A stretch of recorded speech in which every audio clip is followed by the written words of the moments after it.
The palace offered nothing but vague and evasive explanations when Prince Louis suddenly ceased attending public events, leaving the public and the world grappling with uncertainty. His absence was swift and unexplained, prompting a whirlwind of speculation. What appeared to be an isolated incident was actually a carefully constructed smokescreen, masking a far deeper and more frightening reality. Behind the royal statements, which glossed over the truth with sterile calmness, a devastating family crisis was unfolding, one that no one, not even those closest to the royal family, had anticipated. It wasn't merely a matter of privacy being protected. It was a situation so sensitive, so intense, that it threatened to shatter the carefully built facade of perfection that the monarchy had worked so hard to maintain. As the days passed, the silence surrounding Louis's absence became increasingly heavy, and the calm was slowly punctured by whispers of something far darker. What had started as an unusual situation was now sending shockwaves through the royal family and igniting a storm of speculation that could no longer be ignored. At first, the absence seemed almost innocent, perhaps even forgivable. One missed appearance was followed by another, each one easily explained away. A slight adjustment to the royal schedule, a family commitment, a simple pause for the sake of privacy, each explanation was carefully crafted, designed to pacify the public and soothe the growing unrest.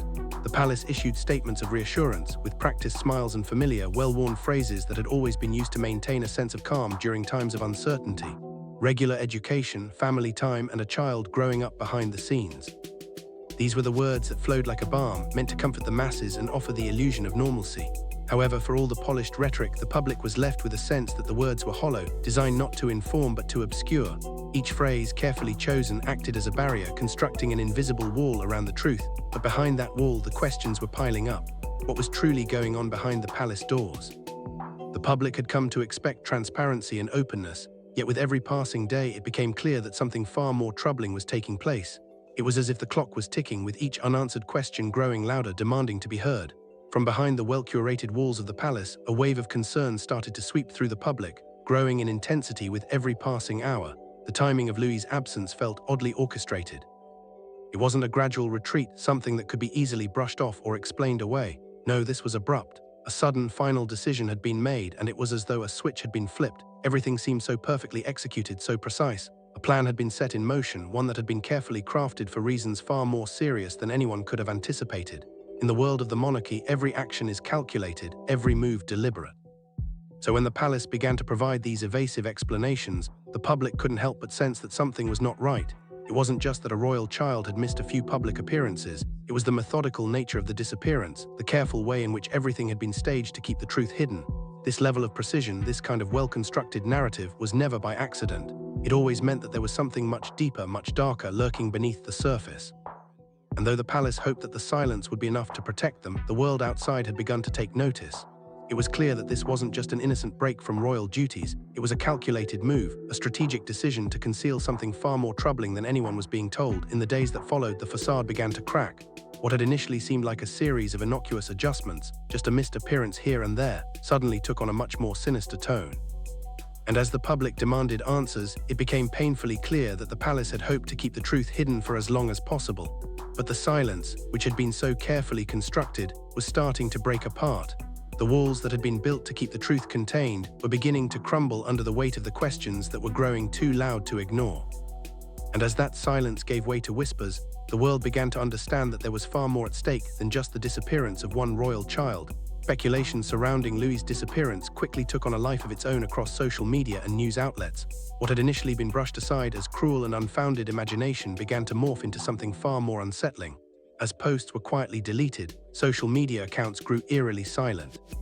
And the official narrative became increasingly convoluted. The situation began to feel more like an elaborate cover-up than a simple matter of privacy. The more that people questioned, the more unnerving the silence became. It was almost as if every word spoken by the palace only deepened the mystery. Silence, as history has shown, often communicates more than the loudest denial ever could. Public appearances from William and Catherine continued, but they were no longer the same.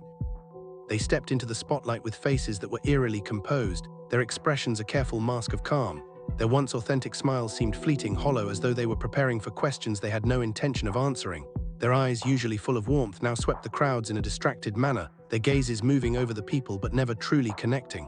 Their presence, once so familiar, now felt incomplete, like a performance missing its leading role. Louis was no longer there to complete the picture, and his absence left a void that heightened the public's concern. Every glance, every gesture seemed to carry a weight that was hard to ignore. As the royal family attempted to maintain their composure, the media, long trained to ignore the subtleties of royal life, began to notice the small shifts in behavior, patterns that were impossible to overlook. Photographers, who were usually given clear assignments, found their schedules abruptly altered. What should have been routine assignments now seemed carefully managed, each one orchestrated with an unusual precision. Within minutes of one another, specific briefings were being sent out to a select group of sources, a sign that the palace was no longer merely controlling the narrative, it was tightening its grip on every piece of information. The controlled release of these details made it clear that someone was pulling the strings behind the scenes, and they weren't letting anything slip. Those who worked within the palace began to speak of an atmosphere of confinement. Behind the gilded gates and closed doors, there was an overwhelming sense of control, a sense that everything, every movement, every word was being scrutinized and contained. This wasn't just about defending the family's privacy or protecting their image. No, this went far beyond that. It was about creating a fortress of silence, about drawing boundaries so tight that nothing could escape, not even the faintest whisper of the truth. The palace, known for its ability to manage its image with unparalleled precision, had never seemed more desperate. It wasn't just that Louis was missing, it was the desperate lengths the royal family was going to in order to keep it all under wraps. There was something much deeper, much darker at play. The air behind closed doors was thick with the weight of a secret so profound that no one was willing to speak of it, not even to those closest to the throne. The walls that had always been impenetrable were now closing in, and the truth was something the palace was terrified to reveal. The shift was palpable. This wasn't simply a matter of privacy or a child's absence from public life. It was something far more dangerous, something the monarchy had spent generations hiding. And for the first time, it seemed as though the facade of royal perfection was starting to crack, revealing the fragile, vulnerable core that had been hidden away for so long.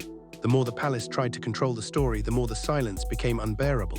And in that silence, the world began to understand that the truth was much more complicated than they had ever imagined. As the days passed and the mystery surrounding Prince Louis deepened, the timeline of events began to take shape. His sudden absence, though not unprecedented in royal circles, felt different. It wasn't the first time a royal child had disappeared from the public eye, but there was something about Louis's situation that set it apart. This wasn't just an absence, it was calculated, deliberate. The palace, known for its precision and control over its public image, had always been meticulous in how it presented itself to the world. But with Louis's disappearance, there was a shift, a crack in the polished facade. What had initially appeared as a minor inconvenience quickly escalated into a far more troubling and ominous situation. Catherine's forced smiles and her frantic cancellations became impossible to ignore. Her sudden and unexplained schedule changes, once seen as part of the usual ebb and flow of royal life, now pointed to something deeper, something the palace was desperate to conceal. The British monarchy, always so careful, even surgical in managing its optics, had never seemed so vulnerable. The carefully crafted narrative of a happy, stable family was unraveling, piece by piece, and it became increasingly clear that the palace was hiding something they feared the public would soon uncover. What initially seemed like a simple absence, a child growing up and shifting priorities, quickly began to feel far more sinister. For those who followed the royal family closely, the absence of Louis wasn't just a missed event. It felt as though the child had been erased from public life altogether, as if someone had pushed a button and made him disappear. There were no announcements, no explanations, just silence. In the span of a few weeks, Louis went from being a prominent figure in royal gatherings to being completely absent from public view. It was as though he had never been part of the royal narrative at all. And as the silence deepened, it became impossible to ignore the eerie parallels between Louis's withdrawal and the way Princess Margaret had been hidden from the public eye years earlier. Margaret, too, had disappeared from the spotlight for various reasons: health struggles, emotional turmoil, and the shame surrounding her personal life. Now, a similar plan to conceal a member of the royal family seemed to be playing out with Louis. The monarchy, it seemed, was once again relying on silence and secrecy to cover up something that was too complicated, too painful to share with the world. For those paying attention to Louis's last public appearances, there was an unmistakable sense of unease. At major events, he seemed distracted, his eyes wandering, his face devoid of the usual youthful energy. At one particularly high-profile engagement, Louis failed to acknowledge the crowd, a rare and deeply unsettling moment that sparked whispers among royal watchers and reporters. His lack of recognition, a hallmark of royal behavior, was so unusual that it became a topic of speculation. Body language experts analyzed the footage, breaking down his every movement. Louis's posture appeared stiff, his eyes deliberately avoiding contact. He didn't look shy or introverted, he seemed disconnected, distant. He appeared more stressed than rebellious, more withdrawn than defiant. It was as though the weight of something far beyond his years was pressing down on him, a burden too heavy for such a young child to bear. Meanwhile, his siblings, George and Charlotte, leaned into conversations, seemingly engaged in the moments around them. But Louis was different. He stood apart, barely interacting with those around him, his body language sending out signals of discomfort. These weren't signs of a child being naughty or rebellious, rather they were signs of emotional strain and unease that suggested something much deeper than just a minor mood swing or a phase of growing pains. The behavior hinted at emotional stress, something much darker than simple restlessness. Louis wasn't acting out, he was retreating. And the more his family tried to carry on as usual, the more it became clear that this retreat wasn't a choice. It was something he had no control over. A child too young to understand the pressures bearing down on him, yet unable to escape them. The pattern was unmistakable. As Louis continued to withdraw from public life, his absence became harder to ignore. The public, who had once adored his mischievous grin and playful personality, now found themselves grappling with an unsettling question. What was happening behind the palace gates? What could possibly be so troubling that the royals, who had always been so open and visible, would choose to hide one of their own? The royal family's silence was deafening. The cracks in their carefully constructed image were starting to show, and the world was beginning to realize that there was something far more serious at play than anyone had been led to believe. But it wasn't just Louis's behavior that raised alarms. It was the way William and Catherine began to respond to the mounting questions. Their once open, natural demeanor, which had been so familiar and comforting to the public, began to change. The warmth in their voices, once so genuine, now felt carefully controlled, as if they were each holding back something they couldn't reveal. When asked about their children, particularly Louis, their responses became more guarded and rehearsed. Catherine, who had once been quick with a smile and light-hearted comment about her children's antics, now hesitated before speaking, often offering little more than a polite, vague answer before swiftly changing the subject. William, typically more expressive and spontaneous, spoke in a formal tone that felt as if he were reading from a prepared statement. It was as if the natural affection they had once shared with the public had been replaced by a stiff, calculated formality. Their smiles, once filled with warmth, now seemed empty and fleeting, almost as though they were trying to protect a secret they could not bring themselves to voice. The tension only increased when Louis was quietly moved to a new school. What should have been a simple family decision, one that marked a milestone in his childhood, was instead carried out in complete secrecy. The transition was swift and almost eerily smooth, with no fanfare or public acknowledgement. In a move that would have been unimaginable in normal circumstances, the media was instructed to respect the family's privacy entirely. What should have been a major life event, an occasion that could have been shared with the public, was instead reduced to a ghostly absence. There were no photographs, no interviews, no glimpses of the royal child adjusting to his new surroundings. Louis had vanished from the public eye once more, this time without a trace. The official story, which once held the family together, now seemed to unravel with every passing day, and with each new silence the speculation grew. The absence of information, rather than putting an end to the rumors, only fueled them. The walls of secrecy around the palace began to feel suffocating. Inside sources, those with enough knowledge but not enough clearance to fully speak, began to whisper about strange new procedures and heightened security. Staff changes, once rare and routine, now seemed to happen more frequently. Certain areas of the royal estate were cordoned off, restricted from access, as though the very heart of the palace had become a fortress. The sense of urgency, of heightened caution, was palpable. But when senior aides were approached and asked directly about Louis's whereabouts, they were unable or unwilling to provide answers, their responses either evasive or downright non-committal. It became evident that the palace was going to great lengths to keep the truth hidden, and the longer they remained silent, the more questions arose. What were they trying to protect? What was so critical, so dangerous that it couldn't be spoken aloud? The royal family's silence was no longer just a matter of privacy, it was a matter of control. And with each passing day, the weight of the unspoken grew heavier. The public's curiosity evolved into a deep unease. What had happened to Louis, and what did his disappearance really mean for the monarchy? Each unanswered question only deepened the mystery, pushing the royal family further into the shadows, where no amount of carefully crafted statements could hide the growing cracks in their perfect image.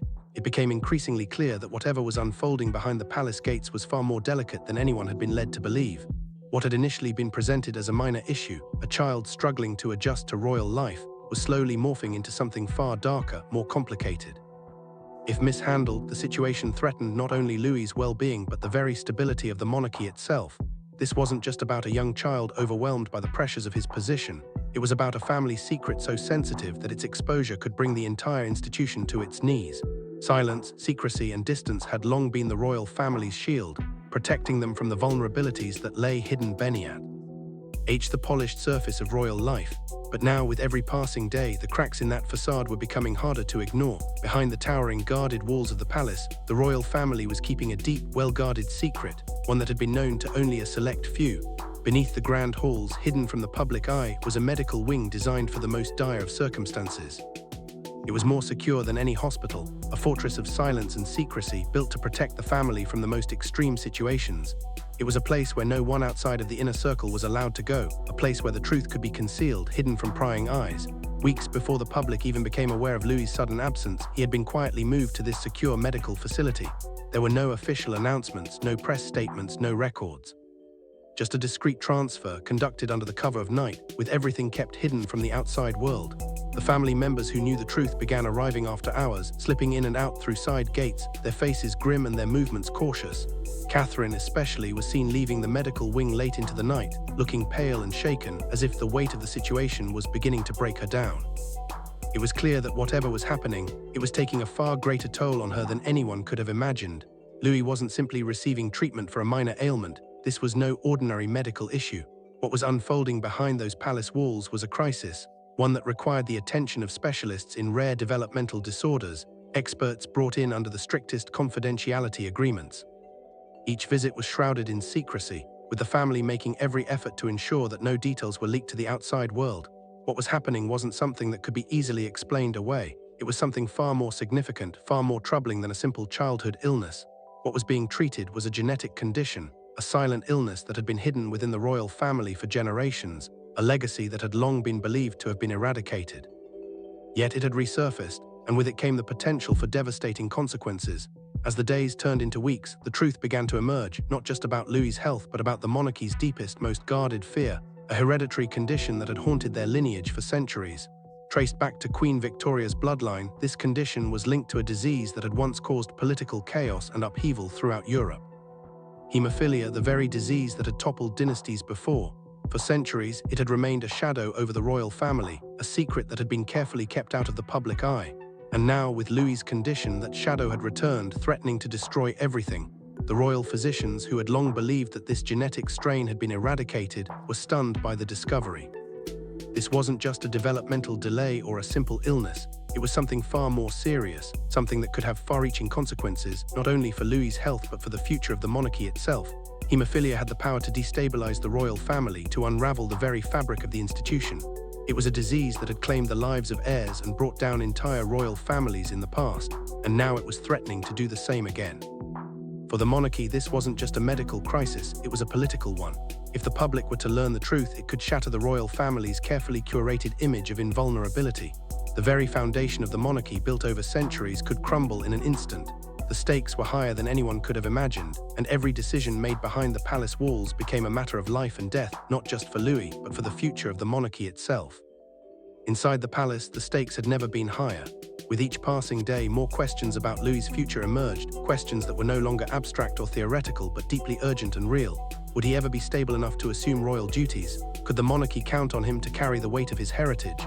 More troubling still, if word of his condition were to leak, would Parliament take drastic measures and quietly remove him from the line of succession? These were questions that rattled the very foundation of the royal family, questions with potentially catastrophic consequences. The clock was ticking, and William and Catherine were faced with an impossible choice: expose the truth, risking the very stability of the monarchy, or keep Louis's condition hidden, a dangerous secret that could one day unravel the family's legacy. The decision was never easy for them. It wasn't simply about the monarchy's image or the public's perception, it was about her son. For Catherine, the stakes were deeply personal. The calm, composed woman who had always stood as a pillar of grace was now visibly shaken, her anxiety and fear palpable. She wasn't concerned about the scandal or how it might affect the royal duties that had always defined her role. What consumed her was the unbearable burden placed on a child who was far too young to understand the immense weight of his royal blood. Louis wasn't just a future king to her, he was her son, a vulnerable child, innocent and unprepared for the heavy expectations thrust upon him. For Catherine, this moment wasn't about preserving the monarchy, it was about being a mother, desperate to protect her son from a world too harsh to comprehend. Caught between the weight of tradition and the love for their family, the palace found itself at a crossroads. The demands of the crown pulled in one direction, urging them to uphold the monarchy's image, to silence the truth and protect the institution's reputation at all costs. But William, determined to protect his family, could no longer stay silent. The pressure of the secret had taken its toll, and he made it clear that if the monarchy did not handle the situation with honesty, he would step away from his royal duties. No longer would he wear the crown's mask of deceit, he would not be complicit in maintaining a lie. The time for silence had passed. The truth, however painful, would come out, and William would ensure it, no matter the cost. The royal family, once a symbol of unity, strength, and unwavering tradition, was now unraveling before the public's eyes. The cracks that had been carefully hidden for years were now impossible to ignore, each new revelation exposing a deeper fracture in the monarchy's carefully cultivated image. The fortress of silence that had shielded the family from public scrutiny was crumbling, and there was no going back. The future of the monarchy hung in the balance, and with each passing day, the question grew more pressing. How would the monarchy survive this unprecedented crisis? Could it endure the truth, or would this be the moment that ultimately tore it apart forever, ending centuries of royal legacy? The monarchy had always been about more than just tradition. It was about power, perception, and a delicate balance of public and private life. But now, with the truth threatening to emerge, that balance was shifting. The foundations of royal life were being tested in ways no one had foreseen, and with it, the royal family's very future was at stake. In this moment of crisis, the choices they made would determine not only the fate of their son, but the survival of the institution they had pledged to protect. Would they be able to rise above the chaos, or would the weight of their decisions bring everything crashing down? The world was watching, and the monarchy was on the brink.